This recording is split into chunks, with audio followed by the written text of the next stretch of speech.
Good afternoon, good morning. So this would be our chapter 11, right?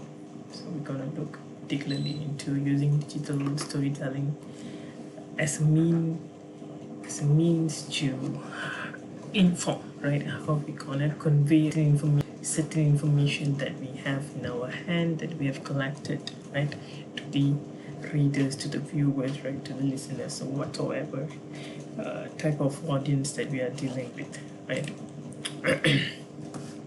Right. So the impact of digital media, sorry, the impact of digital media on news and information, right? So digital technology, right, as we are all right now using right now as new options when obtaining news. We can stay informed either via websites, right? We have blogs, podcasts, and news bulletins delivered by email and text messages and on mobile devices, right? So now we are not constrained to one particular medium, right? Let's say if you have missed the 8 o'clock news, right, on television, right, you might need to wait until the next day to read it in the newspaper and so on and so forth, right, previously. But today, in today's world, right, especially because of leap or technological growth, we have a more convenient method to access all this information, especially to be in the know what's happening around us, right? So we receive news almost as soon as it happens, and sometimes as it is actually taking place, right? So this includes natural disasters, political events, and so on and so forth, right? Uh, for example, Malaysia Kini, right, during elections, right, they would normally come out with a live update, right? Which stations has been closed, which polling stations have recorded, have came by, and so on and so forth, right? So they are very instantaneous. We also have the ability to customize the info we receive, right? Meaning that, let's say, when you're opening or when you're accessing certain media, right, we have these options where you could choose. Let's say if you're interested in sports, if you're interested in entertainment, right, if you're interested in politics, economy, and so on and so forth, right, you can select that, and you can customize so that whatever information that you receive, right, the outlet, right, of the media organization would prioritize the content to your suitability or to your preference, right? So the growing popularity of digital media as a news software, as we all knew, right? We have the public, right, is generally turning to YouTube for videos of unfolding news, particularly when it comes to natural disasters and political upheavals, right? For us to view the videos, we are more excited, right, instead of just reading the text, right? We want to see the image, right? We want to see the news, the video, how it unfolds, and so on. Especially like natural disasters, right? The recordings of natural disasters like tsunami, earthquake, we want to experience virtually, right, the magnitude of this particular events and so on and so forth. Right. And then moving on, right? So we are gradually moving into an era where why is keep on changing, right? Storytelling with Netflix, for example, right? We have lived in the golden age of television. Particularly now, we are particularly seeing a combination of streaming platforms with television channels, right? For example, Astro is now working on a collaboration project between Netflix and Astro, right? And Amazon has been doing that for a long time, right? But of course, we don't have Amazon in Malaysia, but in different countries, right? We can see the combination of OTT platforms with television, right? So meaning that You can also now use your smart TVs and so on and so forth, right, to access internet content, right? It is no more confined to laptops, mobile, and so on and so forth, right? Streaming services, right, have not only changed how we watch, right? They've also slowly changed the kind of content viewers expect. And again, in this particular streaming platforms, you have the choice of filtering or customizing your that you want to watch, right? For example, let's say if you are more keen into psychological thrillers, right, and you always look for that, and then mostly the suggestions shown to you in this particular OTT platforms, stories of psychological thrillers, for example, right? If you have been watching that quite a number of times, right? So it could detect your pattern and of course your interest, right?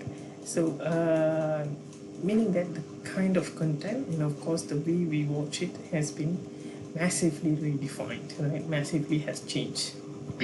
you can save them, right, and then you can download them right on your phone, right? You don't have to switch on your internet, right? Your Wi-Fi or data, right? All this is possible under the OTT platforms, which was not possible in the past with your traditional method of media, right? With serial production at an all-time high, services such as Netflix, Amazon Prime, Hulu, and Disney not just changing the television industry, they're also having an impact on storytelling in general, right? Previously, if movies, right, we want to be concise, or we want to squeeze in all the information as much as possible, or we need to edit out a huge chunk of the story because we want to make sure that it fits the time and it is not draggy and so on and so forth. But now, right, we have, because of the OTT platform, right, we could create series, right, mini series. For example, we have this thing called Loki, for example, right, in Disney, and many other series right out there, which was right in the movie, right, now it's converted into a series platform, and you can include as much as information and story as possible, right? So now that new Netflix series have become the topic of dinner party conversations, break time banter, and sometimes even work meeting chat, we expect a certain kind of storytelling, not just from TV shows but from brands as well, right? Right. So shows in the Netflix era tackle big essential questions, right? Questions about love, sex, desire, loneliness, anger, and sometimes, as in the case of Orange is the New Black, chickens, and so on and so forth, right? So we have seen, right, another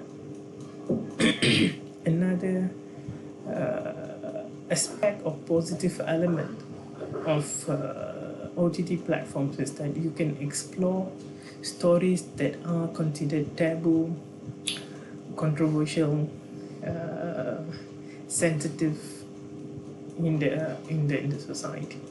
Like, for example, in the previous days, right, it was very hard for us to view, right, a couple of same-sex couples in television shows, right, in normal television shows, right? It's very rare. I think it's very rare, almost inexistent, right? If they are, it's always in the sense where stereotypical connotations, right, or in negative representation, right? But now, if you can watch all the series, right, I think almost everywhere they are is on emphasis on same-sex representation. Sorry, same-sex couples. I've seen where characters of different ethnic groups or different skin color. I mean, it's not to say different skin color. What I meant to say is that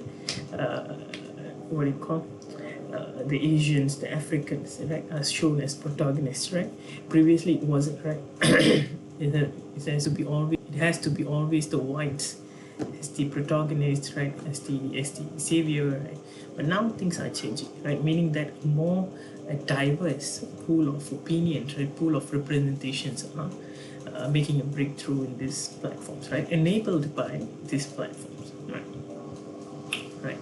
So in their serial format, written to be binged, right? Netflix shows are able to go beyond a usual episode and show a larger than life world story that is too big for a traditionally contained 25 minutes, 25 minutes, 45 minutes, or even an hour long TV show, and characters who are as well. It is no more, meaning that it is no more confined, right? And another thing is that, of course, right, you don't have advertisements in OTT platforms, right? Because, right, when you're paying already, right, you're subscribing to them, right? And you can pause it anytime, right? You can come back and view that, and so on and so forth, right? Right. So Netflix has perfected what Harvard professor and architect of President Barack Obama's field campaign, Michelle Gens, once defined as the story of self us now, meaning that we could see the stories of ourselves, right? Or which we can identify, or stories that we can associate with, right? Meaning that, let's say, if you can see and always about, like, it's not always about, let's say, for example, if you take Malay dramas, right? Or the Malaysian dramas, particularly, right, in Malay language, right, you can always see the main characters are upper middle class or rich person, struggling to have a healthy relationship, or always have more than a single wife, or always have an affair, right? So this has been the pattern of Malay drama for a long time. But things are changing, right? You can see a diverse stories with Orang Asli as a main character. Like, for example, if you have watched Roh, right? This is not a series, but it's a movie by Malaysian, right? Under the genre of horror, right? The protagonists are indigenous people, right? But it's a horror story, right? So it's a different context altogether, different setting altogether, which has been never or very limitedly explored in our context, right? It's very rare to see a representation of indigenous people in Malaysian cinema, right? If you go back, right, it's very rare, right? Even in the Western world, right? Despite the Red Indians being an integral part, right, or played an integral part, or being the aborigines of United States, right, their stories, right, is almost inexistent, right? And I believe, right, in one of the Oscar ceremony, I think this was in the 70s or 80s or something. I can't remember the year, but this year, Marlon Brando. If you could Google and the name Marlon Brando, right? He's a phenomenal actor, right? He refused to take. He refused to take the the Oscar award, because he wants to protest against the misrepresentation of the native of the Indian in American cinema, right? So he sent a Red Indian representative, right, to register his protest in that particular. I remember the ceremony. I can't remember the year, but you could go and look into it, right? So meaning that this is now changing. That you can see the stories of almost everyone. Right? Almost everyone is being portrayed, depicted in the in various multimedia platforms, right?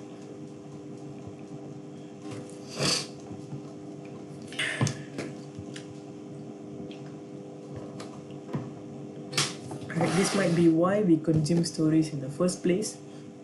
It has often been said that we use TV to escape life. In fact, entire generations have been accused of doing so. Right? There's a common understanding or common interpretation that we used entertainment as a means to escape our life, right? Especially TV. Right, I think particularly in the 90s, right, until the beginning of the first decade of 2000, right, television has played a vital role, right. But often we are actually watching shows to understand life, right? We watch stories we can see ourselves in, or other people's stories are not just a story of an individual. They're practiced for our own life. When successful, a story becomes a story of us, right? So as you can see, where is this going, right? Particularly, right? What is the underlying issues? Let's say, let's say we are a part of LGBT community, right? And we have never seen any representation of LGBT community in the what do you call on television, movies and so on and so forth.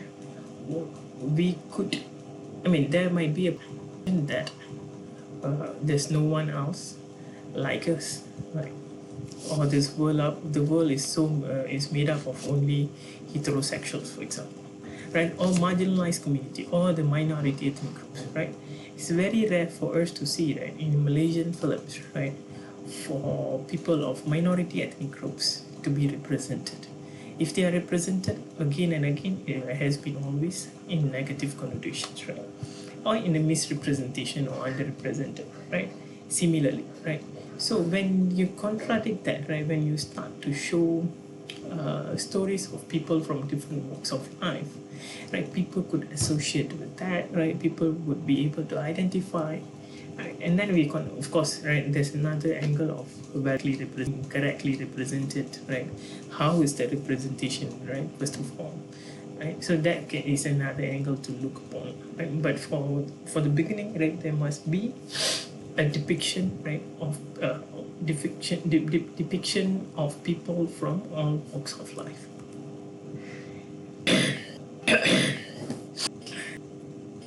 Right. So now we have Netflix, Hulu. I think we are more familiar with Netflix compared to Hulu and maybe Amazon. I don't know how popular is Amazon in Malaysia, but they came up with they come up with a quite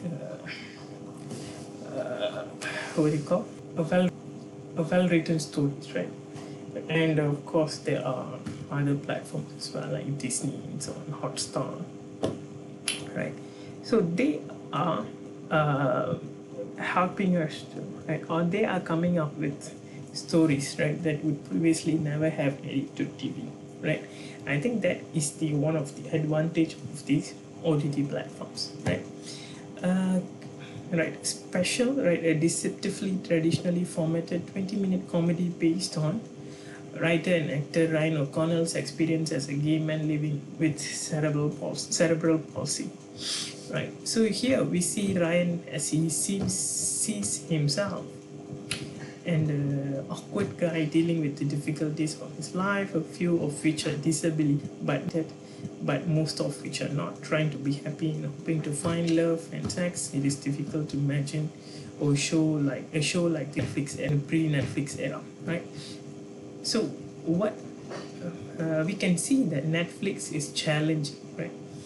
Or maybe the people are changing, right? A change. The public mindset is changing. People want their story to be represented, to be told, to be narrated in mass media, right? Which is also capitalized by OTT platforms like Netflix to produce this kind of, right? They are not conventional, right? And trying to incorporate all segments of society in their representation. Yeah, even in there's a Tamil series, right, that I watched. It's a 4-part series, right, but different isolated stories, right, but they are all combined, or they are the theme, or they are linked under the theme of caste discrimination, right? So which would be very difficult for the films, right, for the stories to penetrate in the mass media audiences, right, or mass media platforms, right? But this was enabled by Netflix initiative and of course their money to produce and so on, so because we also need to understand, right? All the mass media thing are operating in the larger capitalist system, meaning that if they feel the capitalists, the producers, right, the financiers feel that your product is unworthy, right, or would not be able to what do you call it? Would not be able to uh, turn your product as profitable, right, filtering, right, as it should be, right, you might be your story and your stories might be get kicked away, right? But with Netflix, right, those things are changing. Right, not only Netflix, right, but other platforms as well. But I think Netflix is pioneering that path, right? Finally, showing underrepresented characters and stories like what you have discussed earlier, right? For example, Jill Soloway's Trend, a show that was rejected by major networks but picked up by Amazon Prime, despite a scandal around Jeffrey Tambor, groundbreaking for transgender visibility and transgender visibility and rights, right? But Netflix and its ilk are bringing this conversation to people maybe households wouldn't otherwise be having them, right? Just by representing, of course we are not expecting an overnight change, right? Right. So by representing them, right, it might give an avenue, right, for people to involve in conversation, right? Okay, maybe now let's say you have people who supports transgender and people who are against transgender, and then of course there are middle group who can't make a decision, right? So there would be a discussion, right? There would be a dialogue going on, right? People would they would be leveraging comments coming from different point of view, right? So that conversation, maybe from time as it goes, right? As time goes, right? As it moves, right? People might be able to be convinced, right, that there's nothing wrong gender, transgender, or being LGBT and so on whatsoever, right? Right.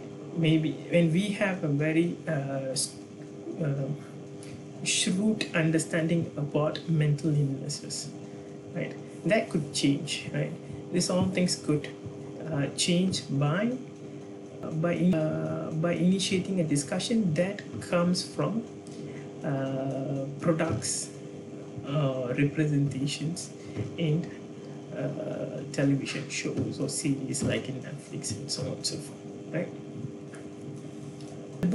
In the book Story Genius, right, how to use brain science to go beyond outlining and write a novel, Lisa Kron tells us story is not about plot or what happens. Story is about how the things that happen in the plot affect the protagonist and how he or she changes internally as a result, right? So in many of their shows, right, Netflix tends to put a lot of emphasis on exploring the impact on life and the impact on characters of events in both major and minor storylines. The premise, which is often reasonably high concept, has become a starting point, but beyond that, time is devoted to delving into the rich elements of the character. Right, this is where we can see like films like Bird Box. Is it Bird Box? What was the movie? I think it's Bird Box, right? Where they have to they shouldn't be they have to close their eyes and travel from one part of the city to another part, right? It all shows, right, how the certain events, right, have impacted their lives, right? And most of their stories, right, have that element, right? Netflix and interactive storytelling, right? This is another creative attempt by Netflix, right? It's doubling down on interactive content where they let the audience to choose how the story should turn out, right? So shows like Red or Snatch, right? Or I think where you can select uh, what do you call the flow of the story, right? At every critical juncture, I think they gave you few choices for each critical juncture. I tried to watch this, but it was really exhausting, right? So I think I stopped in the first 20 minutes, right? And I never completed it, right? You can try, right? Right, right. Right. Episode of Black Mirror, a high-tech choose your own adventure in which the audience gets to decide what happens next, right? Right, for Netflix, right, if you have time, you can also watch the Black Mirror series, right, on Netflix, right? I think it is a British series, right? And of course, right, I think they have about 5 seasons, right? And each story is in the episodes, right? They are very different, very isolated, but they are what you call very radical things, right? Very radical ideas being spoken, right? About technology, about humanity, right?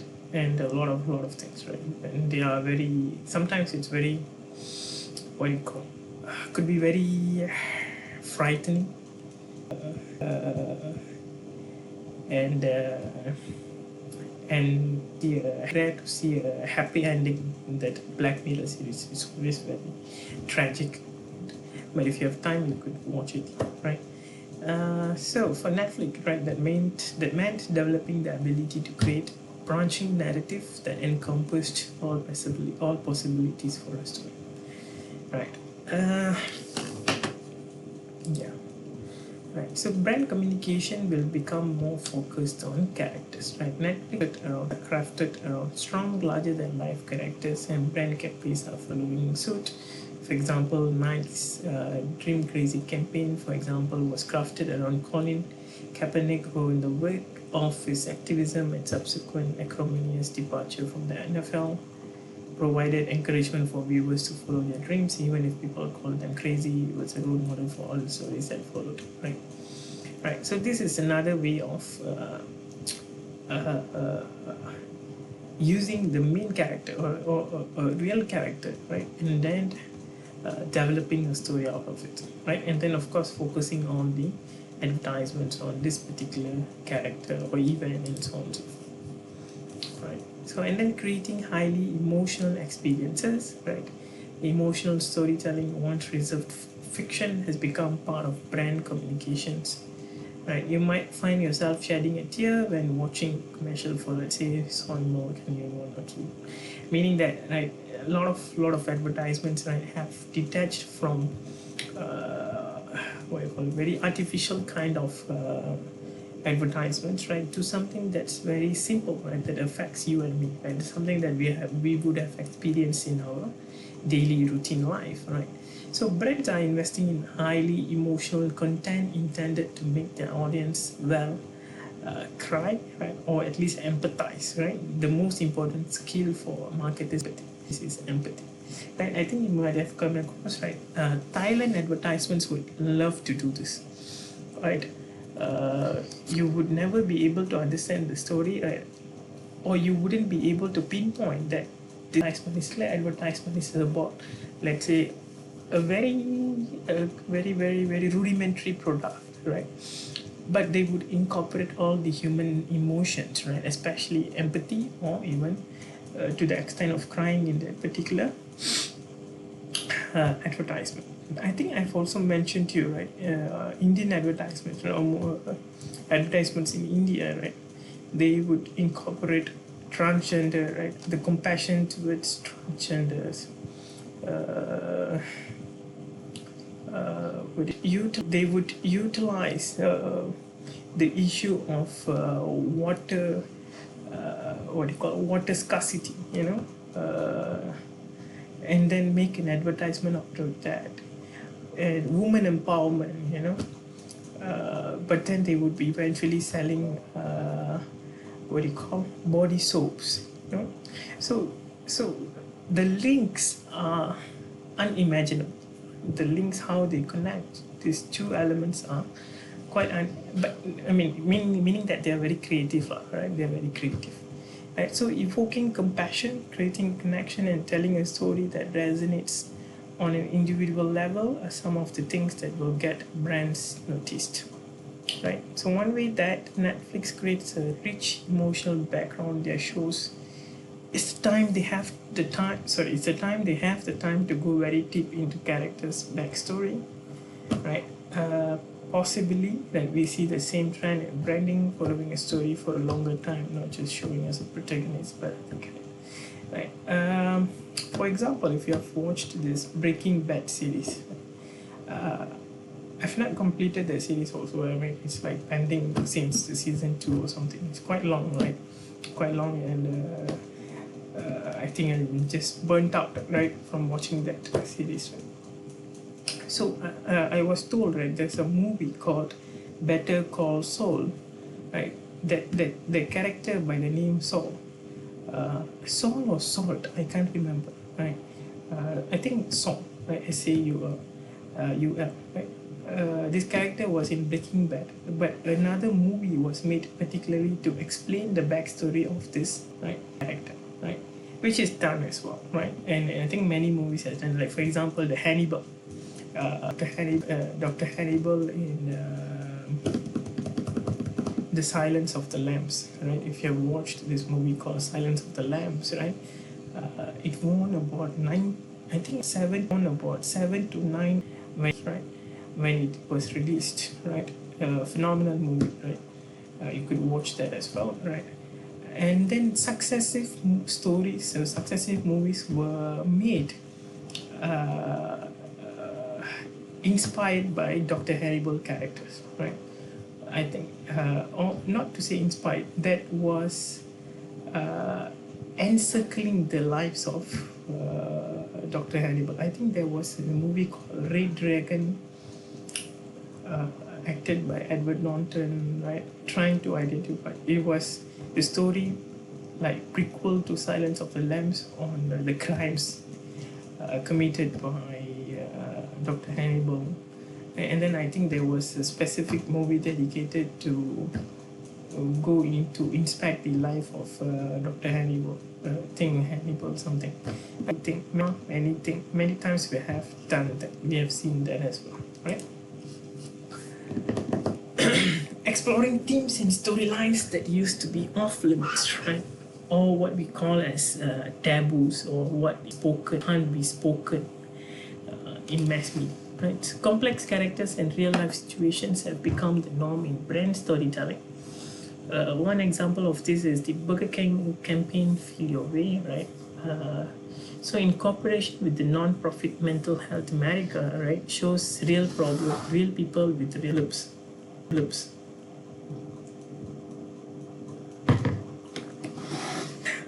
Right, issues of abusive bosses, student loans, early parenthood, right? People who are upset, angry, depressed, and lonely. Right? These are all common issues that any of us could be experiencing, right? Any time of the day, right? So these are real people living real lives, and Burger King fits into this life, right? So what they did is that the idea was, it is not a place to celebrate big achievement, meaning that Burger King is not a place only to celebrate big achievements,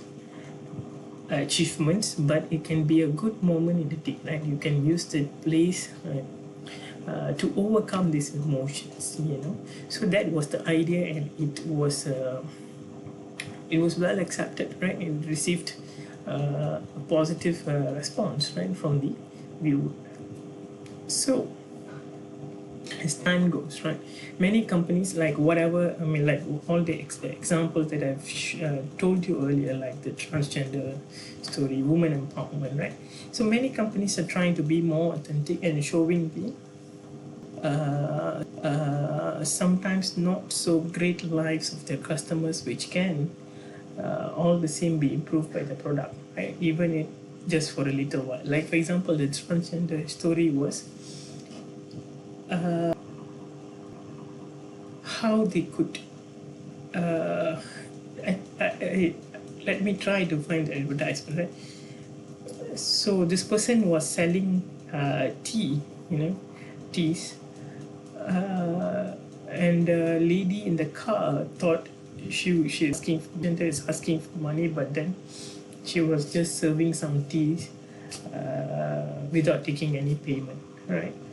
So and then this old lady who was sitting in the car called the transgender and then made a compassionate gesture, like touching her face, sharing a compassionate gesture. And then in the end, it was about the tea. The product advertisement was the tea, right? So it was, again, as I said, it was very creative and of course unimaginable, right? How you could make that link, right? So it has an emotional ground, and of course it has some implicit message as well, right?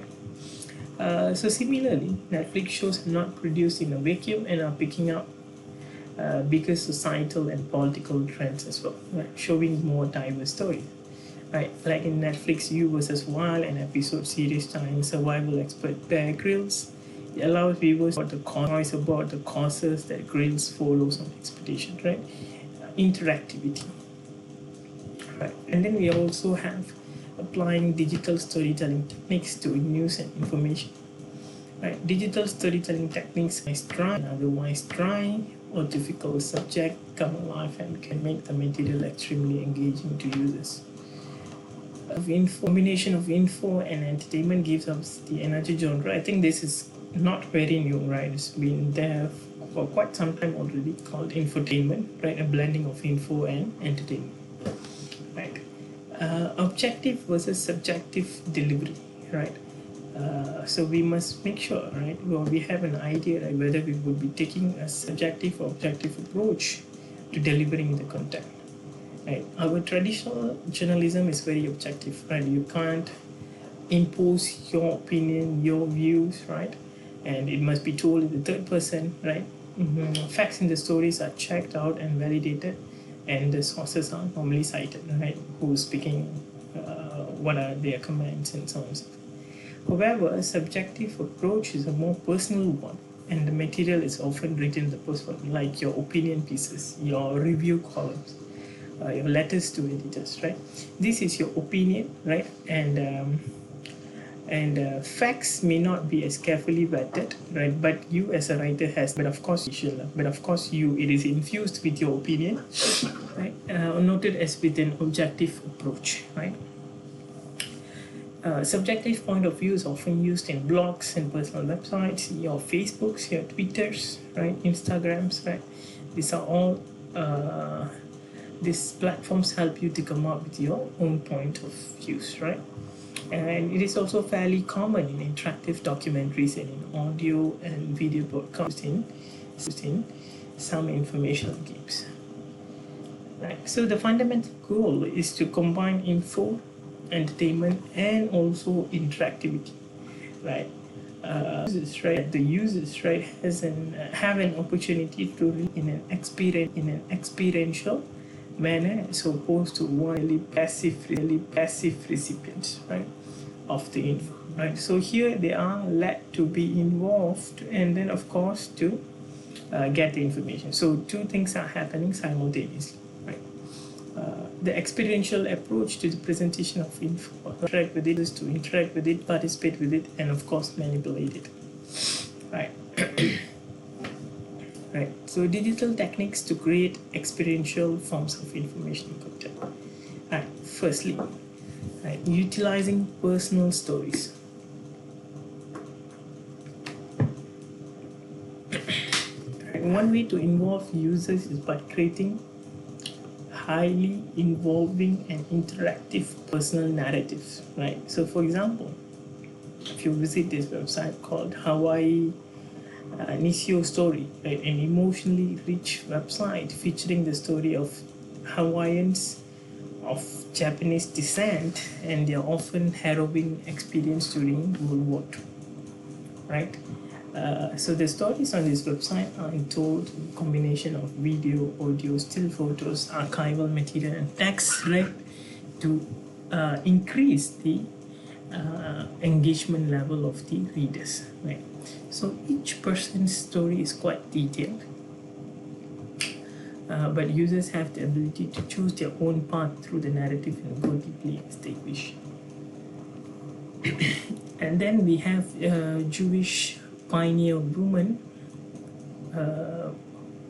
The stories tend to be women, right? The stories tend to be quite short, embedded in a quilt design, right, which symbolically serves an appropriate metaphor, since so many pioneer women stitched quilts. Right, the website produced by New Mexico History Museum focuses on the life of women who lived in the state from 1850 to 1910, right, told by way of textile images and audio. Right, and then we have community building elements, right, where users could participate personally, in the story in some way, right. And one method is to invite users to share their own personal stories. Let's say you are a user, you might be invited to, let's say you want to write about yourself, your experience, right, and then include several other elements like pictures and so on and so forth, right. So inviting users to participate in polls, share their thoughts on forums, message boards and list servers, live chat, and so on and so forth. Now I think we have various platforms where you can have live discussions, right? Besides Facebook, right, we have Instagram. Twitter has created a space for online discussion, live discussion, and then Clubhouse. And I was recently told, right, there's this platform called Discord. And things are keep on evolving, right, being more dynamic, to include the participation of the users. Right. And then we have Firefly Watch, right, which invites the users to participate in a study as citizen scientists, right, whereby users are invited to spend 10 minutes each week during the summer to track the fireflies in their own yards or nearby. And then you can update the information in their particular website. Right. So community building websites like this are effective not only they tell a story, but also because they encourage visitors to actively contribute to it, right? Whether it be a story about an environmental crisis or the life cycle of an insect. It is common practice today for practically any type of website to build in social objects so a community can be formed around it. And then we have games and game-like activities. I think we have discussed this as well, right? And also, you guys have also created storylines for gaming stories and so on and so forth, right? So, for example, we have Cutthroat Capitalism, which is a news game about the pirates of the Somali coast, and was published in 2009 to help explain the economics behind the Somalian pirates, right? And then we have The Cat and the Coup. It's a documentary game and it's about the former Prime Minister of Iran, Dr. Mohammad Mossadegh. I hope I got the name correct. The first democratically elected Prime Minister of the country. This indie game, which incidentally has wonderful exotic graphics. You play as the Prime Minister cat, right? I also would like to, but of course not related to games, right? This is a movie about Van Gogh. He's a Dutch painter, Vincent van Gogh, right? There's one movie, right? It's in I don't know whether to call it an animation. It is an animation work, right? It was the entire movie, which is supposedly taking place 1 year after the death of Van Gogh. It is all painting, right? The entire movie is all about the painting, meaning that no characters. I mean, it is not real life characters. The entire screenplay is all caricatures, not caricatures, right? Paintings, and they made it into animation. Right? Quite interesting, right? Whenever you have time, you could be watching that as well. And then using humor, right? Humor could be very effective content, making your content very engaging, right? Of course, we have the likes of Robin Atkinson, you know, who have used humor, right, to convey, right, convey their thoughts and ideas, right? Charlie Chaplin, for example, humor which even involve dialogues, right? But his movies, right, has been has been criticizing the Germans during the World War II, for example. He criticized Hitler, right? That's why he kept his mustache exactly like Hitler, right? So these were all to humor to convey their messages, right? Yeah, this one you can later watch it. All right, and then we have offering multiple points of view, right? So with the digital have this, right, you have this ability to incorporate various points of view, right? Right, works of digital storytelling are non-interactive and interactive, right? They can be designed to give users the ability to explore info from more than one point of view, right? So the technique is sometimes used in interactive documentary, right? This documentary about an alleged bullying taken place in the workplace. Right, it's a story about a magazine editor who was alleged suicide by his boss. Right, users can view the work from the POV of his sister, his boss, and his co-workers. They can read emails and other documents and decide for themselves whether or not Kevin was the victim of workplace bullying. And then visuals, I think this, and we mastered this, and we have also covered this quite a lot, right? Mobile, right? Tablets, right? Used for delivering short pieces, but now there's no such thing as the limitation of information, right? CNN and Reuters were originally established for traditional media, right? But they have now expanding themselves to mobile phones and tablets, right, and so on and so forth. Right, so you are not information saving information, but you can also capture and send out breaking news in text, stills, and videos, right? So it has become two-dimensional, right, or transactional, we would say, right? Agent-based modeling, right? Agent-based modeling is a common technique used to populate and animate scenes in video games and films with virtual characters. Right, so it can be used to tell the story of vanished people, as was done in a fascinating research project called the Artificial Anasazi.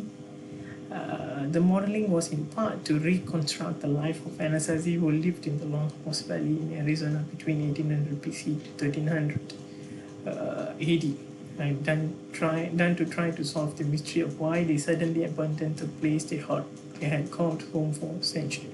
Right, this is very common we reenact or we recreate and also to reconstruct certain elements that were in the past. We commonly done to explore, let's say, the assassination of JFK.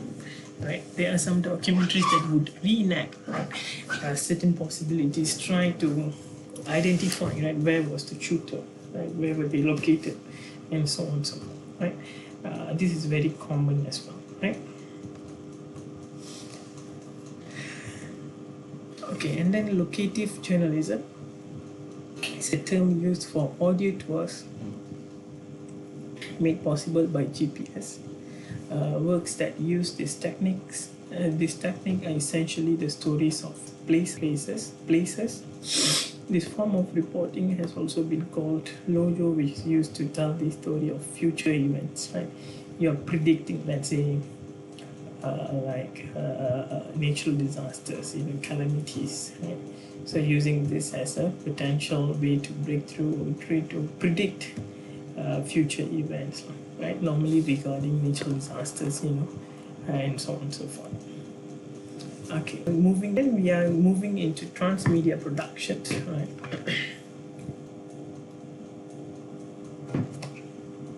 Right, are not constrained in terms of length of style by a single medium, and provides a deeper and more dimensional understanding of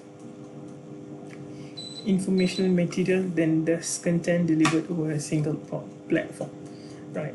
So, for example, Project Half the Sky, based on book, includes a documentary, music, and interactive map, Facebook game, and social impact campaign. The project focuses on the plight of women around the globe, particularly in the third world countries, who are dealing with gender-based violence, high rates of maternal mortality, and sex trafficking. Right, so that could be incorporated as well. All right. Okay. Now, Mike, for this week, you don't have to do a tutorial. You all can focus on your assignment, and this one can be disregarded at the moment, right? All right. Thank you.